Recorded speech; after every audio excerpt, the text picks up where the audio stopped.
اللہ تبارک و تعالی جل جلالہ وعم نوالہ وتم برہانہ وعظم شانہ وجل ذکرہ وعز اسمہ کی حمد و ثنا، اور حضور سرور کائنات مفخر موجودات زینت بزم کائنات دستگیر جہاں غم گسار زمان سید سروران حامی بے کساں قائد المرسلین خاتم النبیین احمد مجتبی جناب محمد مصطفیٰ صلی اللہ علیہ وآلہ وصحبہ وبارک وسلم کے دربار گوہربار میں ہدیہ درود و سلام عرض کرنے کے بعد السلام علیکم ورحمۃ اللہ وبرکاتہ۔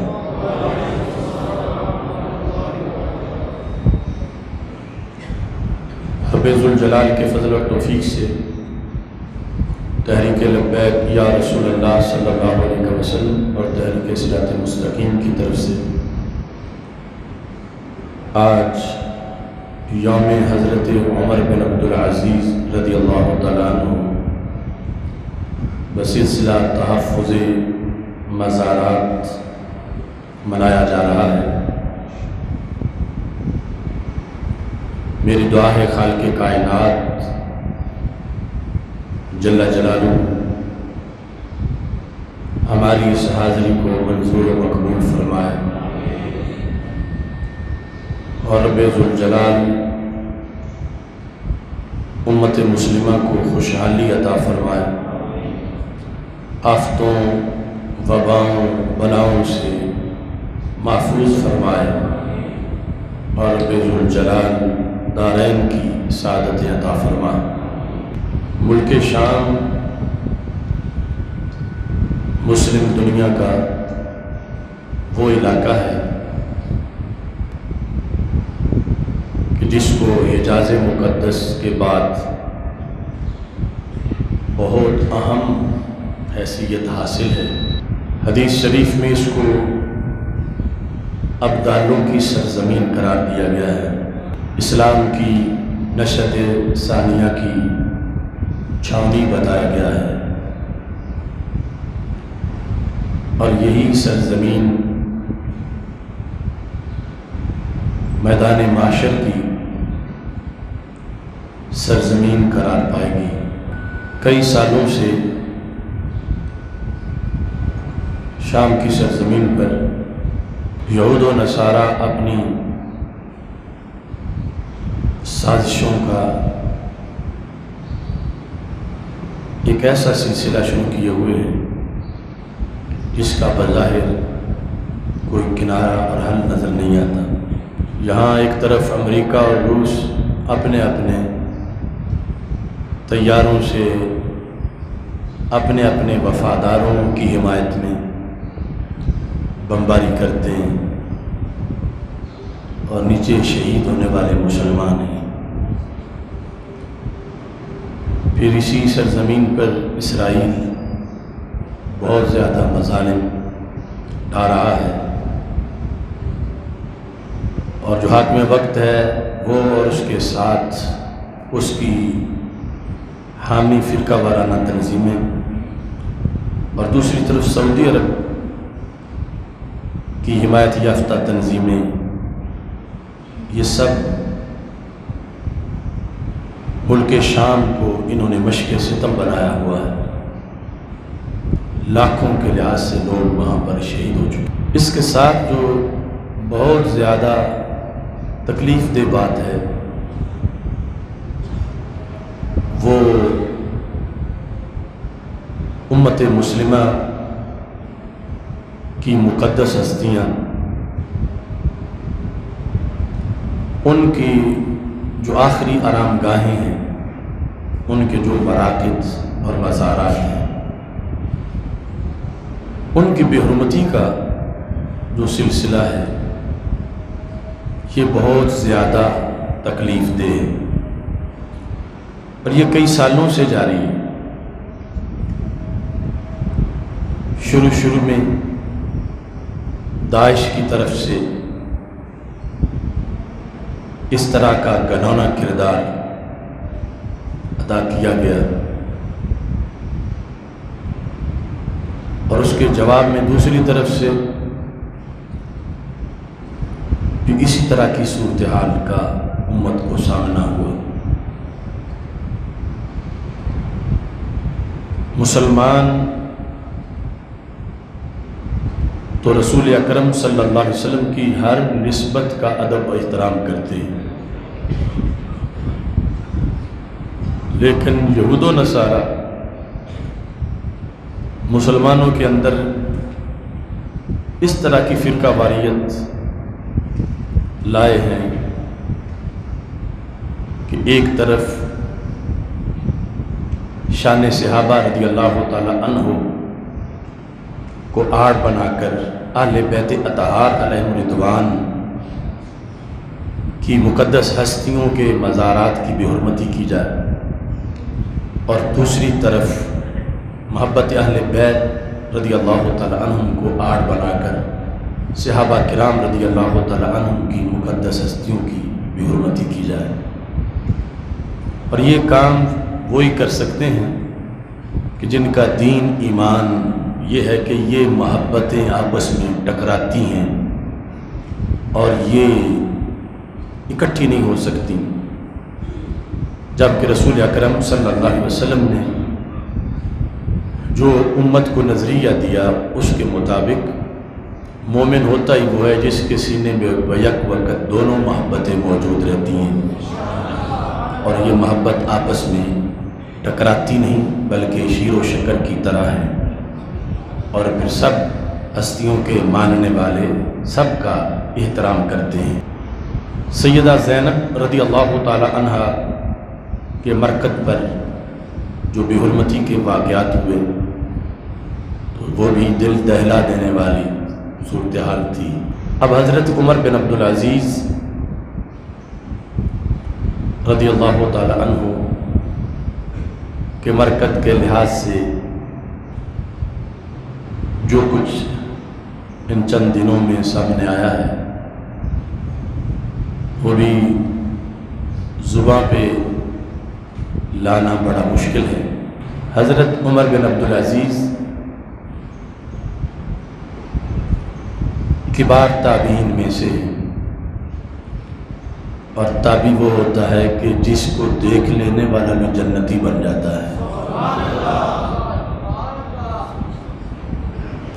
حضرت عمر بن عبدالعزیز کو اسلام کا پہلا مجدد کہا جاتا ہے۔ حضرت عمر بن عبدالعزیز وہ ہیں کہ جن کے بارے میں امام شافعی کہتے ہیں خامس الخلفاء الراشدین، کہ یہ پانچویں خلیفہ راشد ہیں، امیر المومنین ہیں۔ نبی اکرم نور مجسم شفیع معظم صلی اللہ علیہ وسلم کی احادیث میں خبر دی گئی تھی حضرت عمر بن عبدالعزیز کے بارے میں، صرف خبر ہی نہیں دی گئی بلکہ جنتی ہونے کا ذکر بھی کیا گیا تھا۔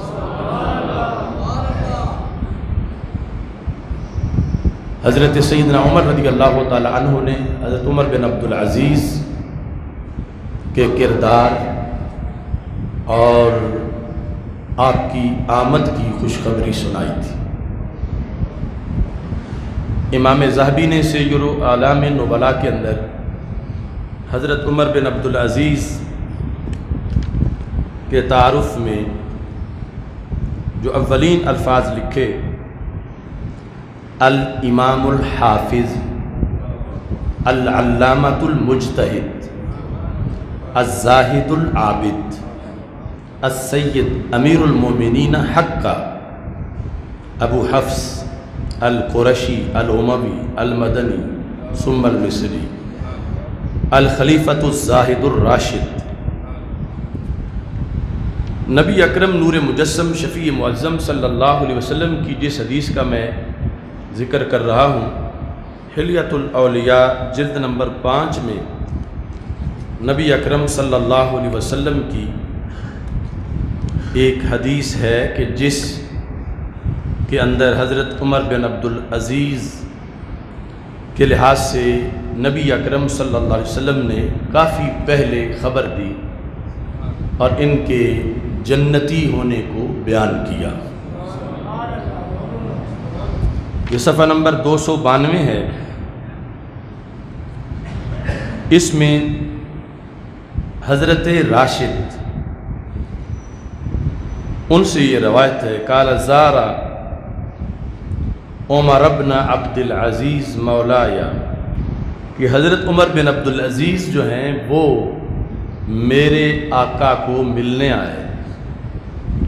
فلما اراد الرجوع، جب انہوں نے واپسی کا ارادہ کیا، قال علی شیع، تو مجھے میرے آقا نے کہا کہ تم کچھ قدم ان کے ساتھ چلو اور ان کو رخصت کراؤ۔ فلما برزنا، تو جب ہم اس آبادی سے نکلے تو باہر رستے پر جب آئے، اذن نحن بحیۃ سودا میتا، تو سامنے ایک سانپ پڑا تھا جو کالے رنگ کا تھا اور مردہ تھا۔ فنازل عمر، تو حضرت عمر رضی اللہ تعالی عنہ، عمر بن عبد العزیز سواری سے اترے، فدفنہا، اس سانپ کو دفن کیا۔ فَإِذَنْ هَاتِفْ يَهْتِفْ يَا خَرْقَا يَا خَرْقَا إِنِّي سَمِعْتُ رَسُولَ اللَّهِ صلی اللہ علیہ وسلم يَقُولُ لِهَذِهِ الْحَيَّةِ، تو چونکہ وہ سانپ کی شکل میں جن تھا، اور یہ وہ جنوں کی جماعت جنہوں نے نبی اکرم صلی اللہ علیہ وسلم کے ہاتھ پر اسلام قبول کیا تھا، 7 جنوں نے، ان میں سے ایک جن یہ تھا جس کے بارے میں رسول پاک صلی اللہ علیہ وسلم نے فرمایا تھا، لَتَمُوتَنَّ بِفُلَاتٍ مِّنَ الْأَرْضِ، تم ایک ویران زمین میں فوت ہو جاؤ گے۔ تو پھر فرمایا جو تمہیں دفن کرنے آئے گا خیر اہل الارض، اس وقت روئے زمین پہ سب سے افضل ہوگا۔ تو اب یہ جو آواز آ رہی تھی جس میں اس حدیث کا ذکر کیا گیا کہ یہ جو کالا سانپ جس کو دفن کیا گیا ہے، یہ ان 7 جنوں میں سے ایک جن ہے جس کو رسول پاک صلی اللہ علیہ وسلم نے یہ فرمایا تھا کہ تم ویران جگہ پہ فوت ہوگے اور تمہیں خیر اہل الارض دفن کرنے کے لیے اس رستے سے گزرے گا۔ جب یہ الفاظ یہ راوی جن کا نام راشد ہے، جو رخصت کرنے کے لیے عمر بن عبد العزیز کے ساتھ چل رہے تھے، انہوں نے سنے، فقال نشدتک اللہ ان کنت ممن یظہر الا ظہرت لی، حضرت عمر بن عبد العزیز رضی اللہ تعالی عنہ نے یا وہ جو 7 راشد تھے انہوں نے کہا کہ جس کی آواز آ رہی ہے اگر اس کو ظاہر ہونے کی اجازت ہے یا یہ اس مخلوق سے ہے جو کہ انسانوں کے سامنے ظاہر ہو سکتی ہے تو پھر ظاہر ہو کہ ہمارے ساتھ بات کرو۔ جو محض ہمیں ایک غیبی آواز آ رہی ہے اور جس کے اندر حدیث شریف اس سانپ کے بارے میں سنائی جا رہی ہے، تم اگر ظاہر ہو سکتے ہو تو ظاہر ہو جاؤ۔ وہ ظاہر ہوا، قال انا من السبع الذين بايعوا رسول اللہ صلی اللہ علیہ وسلم فی ھذا الوادی، میں ان 7 جنوں میں سے ہوں جنہوں نے نبی اکرم صلی اللہ علیہ وسلم کے ہاتھ پر اس وادی میں اسلام قبول کیا تھا۔ وانی سمعتہ، اور میں نے نبی اکرم صلی اللہ علیہ وسلم سے خود سنا تھا، یقول لہذہ الحیہ، کہ آپ نے اس سانپ کے بارے میں، ہمارا جو ساتھی فوت ہوا ہے، فرمایا تھا لتموتن بفلاۃ من الارض، کہ تم یوں ویرانے میں فوت ہو جاؤ گے اور تمہیں دفن وہ ذات کرے گی جو اس وقت روئے زمین میں سب سے افضل ذات ہوگی۔ فبکا عمر، تو حضرت عمر بن عبد العزیز رضی اللہ تعالی عنہ نے جب یہ سنا تو رو پڑے، حتی کاد ان یسقط عن راحلتہ، اور روتے روتے یہ صورتحال ہو گئی